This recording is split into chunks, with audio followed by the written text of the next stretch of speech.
Hi, welcome back to Cheyenne, Wyoming Urban Gardener. This is Debbie in Garden Zone 5A, 5B in Cheyenne, Wyoming.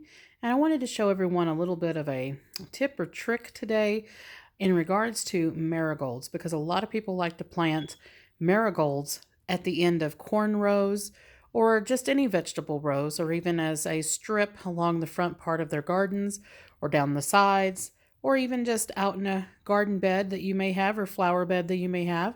And you've always wondered, well, how the heck are you supposed to get those things started? Because they can be a little bit tricky, actually, marigolds, I've found out in the past. And one of the things I want to show you is if you pick up a seed packet of marigolds and you have the seeds, they look like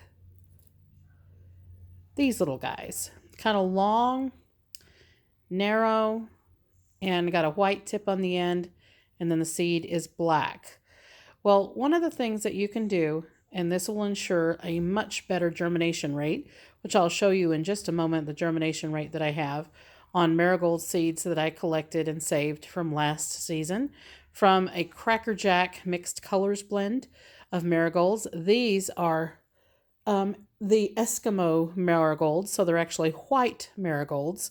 And what you can do with these little seeds is, instead of just going in and preparing a surface and then just barely covering them with soil, which is what people typically do, is they will scratch the surface of the soil, put their seeds down, and then put a little bit of a dusting covering or a light covering of soil over the top.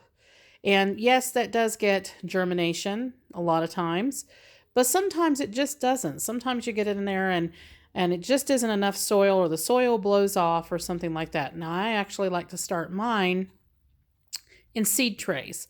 I've done this for many years. Some years I don't do that because I'm either in a hurry or whatever, and I'll just do the same as a lot of people do, with just scratching the surface and then adding my seeds and barely covering the seeds.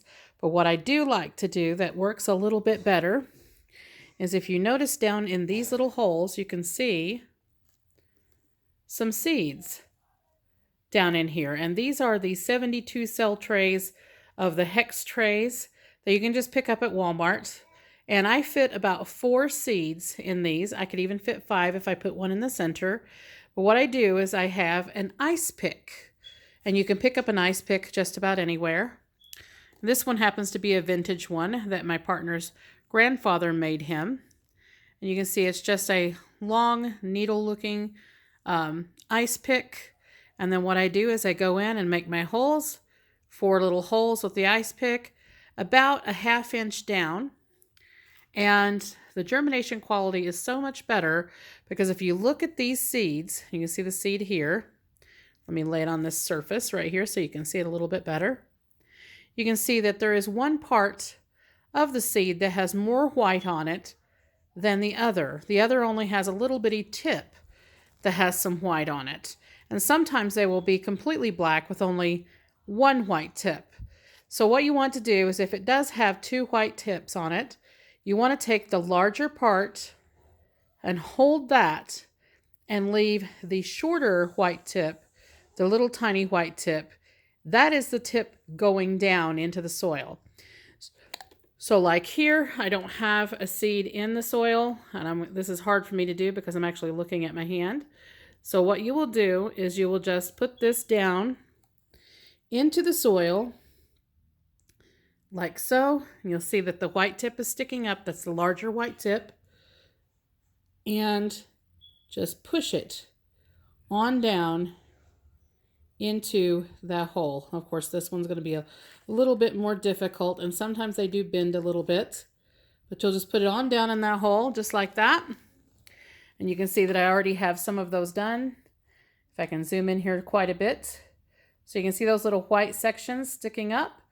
That is the end of the bloom that turns into the seed. And so you want the seed portion with the shorter white tip down into the soil. So you just add that down in there. Let me show you the germination rate. I have some marigolds already up. And here is the Cracker Jack blend.